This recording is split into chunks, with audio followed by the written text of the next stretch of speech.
Yes, I'm the founder and the first CEO of Sat7. I stepped down from that role 4 years ago and now take care of legal affairs, and I'm on various boards and councils. My faith journey begins, I suppose, when I was quite young. There was no faith journey, and I never heard anything about the gospel until my mid-teens, when I was invited to go to a boys' camp. In those days in England it was called Crusaders. Today it's called Urban Saints, which is a very strange name, but it was a life-changing experience for me. I heard the gospel for the first time and I responded to it. My whole life really began to change. I was doing badly at school, I started doing well at school, and every year jumped a grade and then went on to university. But I was never, because I'd never been in a church, I continued in the Bible class that was run by Urban Saints. And then one day a pastor came and he knocked on our door. My father gave him some verbal abuse because he hated the church. He thought it was full of hypocrites. He was very upset that I'd become a Christian. And he threw this pastor out. Well, I retrieved him in the road and said, what did you want to say? And he said, oh, I'd like to invite you to my church. It's just down the road here. So that was in Crofton, a suburb of Orpington. And so the Sunday that I was going to go to church, my friends came round with a grass track racing bike. He said, oh, we just got this new machine, you need to come and try it out. So instead of going to church, I went to a local grass track to test drive this new motorbike. And when my turn came to take it around the circuit, I came to a sort of dangerous bend on the far side of the track, away from all my friends, went off the track into a ditch, and I was thrown into the long grass, and I couldn't move. I couldn't move my legs. I was horrified that I'd been, permanently disabled. And my friends were calling out, where are you? Is the bike okay? That kind of stuff. Eventually they came over, I got an ambulance and I went to the hospital. Turned out it was just severe bruising, so the next church I went for the first time in my life into church on a pair of crutches, and was later baptized in that church. I got involved in student work too, and started a Christian union at my local college. And then I invited OM, Operation Mobilization, who were just setting up in Bromley nearby, to come and speak at our Christian union. And they spoke to me, and I became interested and got the literature, started reading the books, went on a summer crusade, next year went on another summer crusade, next year went on another summer crusade. Eventually got involved in their ministry in Eastern Europe, taking Bibles behind the Iron Curtain. And then after graduating and working for a few years, at the age of 25, I thought that God would have me take a year off to work with OM. And I thought I was going to India, but in the interviews at the end of the conference, they said, we need someone with some publishing skills, and I had some publishing skills from my work with the student union in Beirut. And I said, where's Beirut? I had to look it up on the map. It's in Lebanon, which is somewhere near Israel, I think. So I went to Lebanon after a few more months in Eastern Europe. And I was just supposed to be there for 6 months, but that was such a wonderful experience, seeing the opportunities and the needs for sharing the gospel, initially through literature, that I decided to stay on another year, and then another year. And this month, it's just over 50 years since I took that decision to go part for a short-term missions project. So be careful, it is a dangerous thing to commit to short-term missions. I was involved in book publishing tracts, which were difficult to distribute in the Arab countries. Eventually, during the Civil War, we decided to go for a few months to Egypt to explore new opportunities there, hopefully returning within a few months when the Civil War finished, The civil war went on for 15 years, so I continued on in Egypt, started a newsstand Arabic language magazine for young people that actually was read by over 600,000-700,000 people every month, and that was exciting. But 600,000 or 700,000 didn't even represent the population growth of 1 year in the Arab world in those days. So other methods needed to be employed. One night when I was walking home from my office in Cairo, my publishing office, I passed a night watchman and his wife and 3 kids. They were guarding steel and sand and cement for a building site right next to my home. And I'd seen them several times in the past, but tonight it was different. They had a TV set in the road, a little black and white set. It was wired across the road to a sympathetic neighbor's PowerPoint. And I just stood there looking in disbelief at this. This family had nothing. They lived on the side of the street, but they had a TV set. Why? Because once you have one, it's an endless source of free information, free entertainment, keeps the kids off the street, distracts you from the grinding poverty in which you live. And I thought, these people, they're never going to read a Christian book, a Bible, a magazine, and they're not likely to be able to listen to a testimony of a Christian because of restrictions on personal witness in these countries.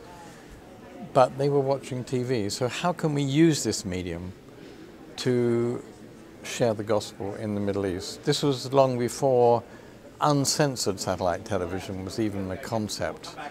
But it started me on the path of exploring television, although I had a great distrust of television. Life Stories Worldwide is broadcast live every Monday night at 8 p.m. UK time. We'll broadcast live on YouTube, Facebook and StreamYard.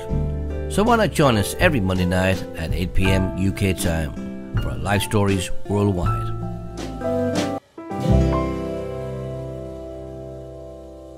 If you would like to contact us here at Life Stories Worldwide, you can.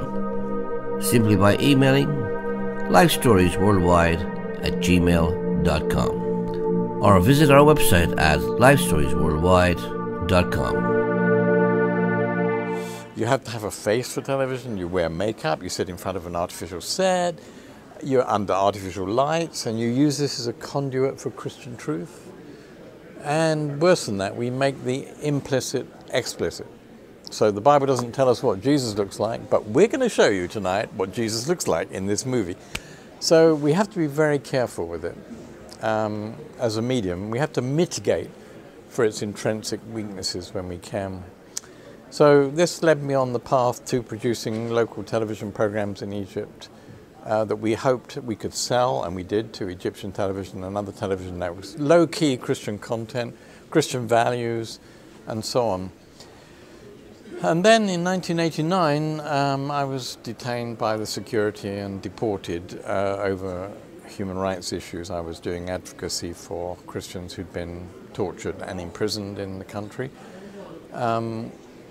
which was very difficult, of course, for my family. I had 3 children in school at that time, and my wife was very involved in local ministry. But it opened the door for me to work with the founding of a new ministry, Sat7, to broadcast Christian programming using uncensored satellite broadcasts into millions of homes across the region. And this was just the beginning. There were perhaps 1 million dishes across the region, but today 85% of 650 million Arabic, Turkish and Farsi speakers from Iran to Morocco have got satellite dishes. And it still is the only uncensored medium that one can use for Christian witness. And it's the only way that you're going to reach the non-readers who number several hundred million. It's a great way to reach kids and women in closed homes in closed countries. So, very important. More recently, we've gotten into digital media. We have online platforms similar to Netflix where we stream both live content in 3 languages and also video on demand is available through this platform. But still, you need good internet connection. You need to get through censorship through a VPN or something else. So while it's reaching millions, and we had 30 million views on YouTube alone last year from this site, we still have a challenge of dealing with censorship and literacy in the region. So we're working both satellite broadcasting and online ministries at the moment. And that obviously the digital platforms will become increasingly important as we move into a new era where we're going to see huge increases in opportunities with quantum computing, 5G networks, virtual reality, artificial intelligence. These are all converging to give us a whole slate of new opportunities to share the faith in that part of the world. You've brought out a book about this whole remarkable story, Dare to Believe. That's right. And you start with that moment where you were deported from Egypt. What was going through your mind at that point? Were you questioning why God was closing a door for you? You had no idea that this would open a door for this amazing ministry, but how did you feel at the time? There was a deep assurance in the same way that Joseph, when he was talking to his brothers about the way he'd been treated and sent to Egypt, you remember he revealed himself to his brothers. His brothers were terrified about the implications of this influential Egyptian that had them in his power. And he said to them, what you intended for evil, God took and used for good. And that was exactly how I felt at that time. The only difference was I was leaving Egypt, not coming into Egypt. So, yeah, I had a deep peace that God was going to use this. And he did. I mean, suddenly, instead of firefighting 3 different ministry challenges and dealing with 100 staff and all the challenges of living in a country like Egypt, I had nobody to take care of. Even my family was still in Egypt. And suddenly I had all the time in the world to develop the concept and the policies and the principles for Sat7. I was out of a country where it was sensitive to communicate on this idea. I was suddenly in Cyprus with the freedom to communicate with everybody openly about the plans and pull together a coalition of churches and mission agencies to develop what actually became Sat7.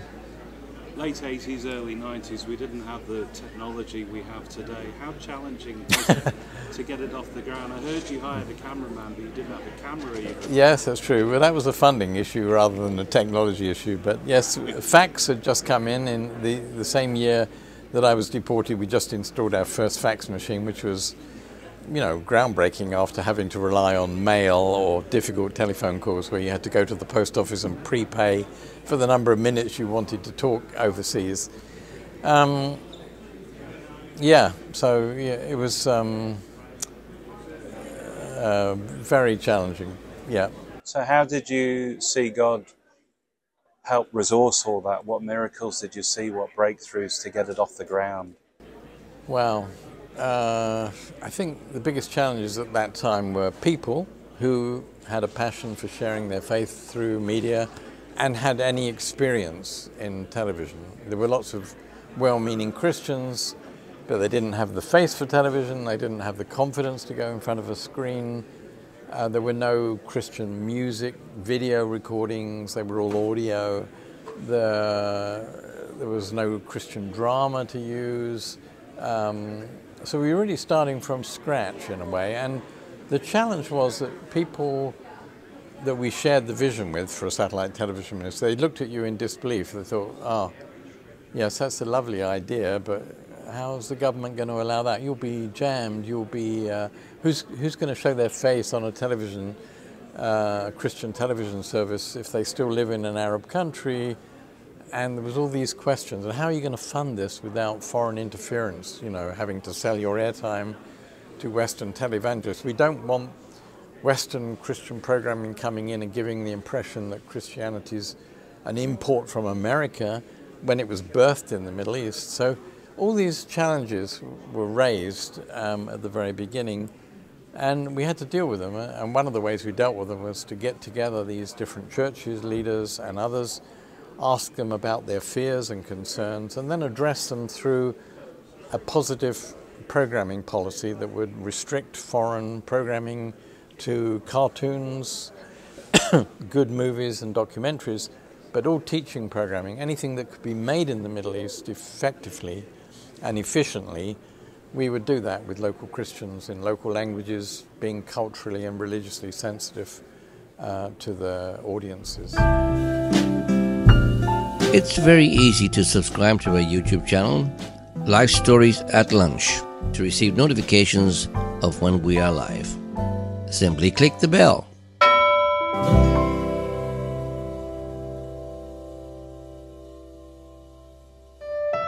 If you would like to speak to us here at Life Stories Worldwide Radio, you can, simply by dialing +44 7943 550287. Call us now. You talked about the technology and the financial breakthroughs. What about the breakthroughs in individual transformed lives? There must be so many stories. Are there any that stand out for you? Oh, well, so many. I'll tell you two. The first one was on the very first broadcast, which was only 2 hours long, on the 31st of May, 27 years ago, almost to the day. The first phone call came, it was from a man in Saudi Arabia. He said, "I've just seen a lady on screen talking Arabic and wearing a cross. What is this program?" Because in his mind, to be an Arabic speaker was to be a Muslim. He'd never met a Christian Arab before. So that was the level of awareness of the Christian faith for much of our audience there. Later, I'll tell you an amazing story that came out of Iraq. It was from a man, it's from Iran. He was a carpet weaver in the holy city of Qom. And he was beginning to lose his eyesight. And he was very worried about this. And one night this is all in a very long letter in beautiful handwritten text. He prayed, he watched the Jesus film on our Farsi broadcasts. And he said, "Well, I'll pray to this Jesus and ask him to protect my children, because I don't know how I'm going to provide for them in the future if I can't continue my weaving business." And he went to bed. And then at 2 o'clock in the morning, there was a phone call from his daughter who was studying in Armenia. And she said, "Daddy, what did you do?" And he said, I don't know. What did I do? "A man came to me just now, all dressed in white. He woke me up. He said, 'Your life's in danger. Go downstairs and turn off the gas. It's leaking.'" And I went down, I turned it off, and I turned to the man in white, and I said, "Well, where did you come? Who sent you?" And the man said, "Your father sent me." And he sort of vaporized. And this kind of totally shook him, and his daughter and he and the rest of the family all became believers in due time. So God was using the broadcast and the work of the Holy Spirit in a very special way in a country like Iran, which we consider so difficult, but today has the fastest growing Christian community in the world in per capita terms. So it's amazing what God is doing. Looking back to that boy in Orpington to today, how does it feel personally to have impacted so many lives like that in such a challenging region? Humbling. I mean, I don't feel it was me so much as God actually, like leaving Lebanon for Egypt. It was a war situation drove me there. Leaving Egypt for Cyprus, God did it through deportation. I wasn't like volunteering or going in the right direction necessarily. And a lot of what's been achieved has been through the sacrificial work of many of my colleagues and friends and Middle Eastern Christians, some of whom have given their lives for the gospel. For me, I feel more like a spectator of what God is doing, and I'm humbled by everything that has gone on in these last 25, 26, 27 years now through the ministry of Sat7. What's your dream, your hope for the future of Sat7? You've probably exceeded what you ever dreamed of, but what's your hope for the future? That we will keep to the vision and mission that was agreed 27 years ago. That is to make the gospel available to everyone in the Middle East, and secondly to encourage, support the church in its life, work and witness. It's easy to lose sight of that and the passion for it when you get caught up in all the technology and the details of programming and digital media and so on. So I do pray that we will continue to grasp these new opportunities that are coming from all these new technologies to do just that, to make the gospel clear and available to millions across this region. It's been so closed to the gospel for many centuries, and also to encourage the life of the church. Some of these churches have been there for 2,000 years. We can easily dismiss them, oh, they're Orthodox or something, but the Coptic Orthodox Church, for example, has given more lives in terms of martyrs than any other church in the world.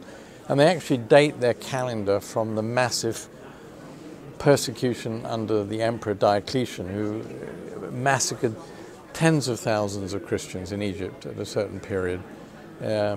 So we need to understand these churches, we need to work with them, encourage them.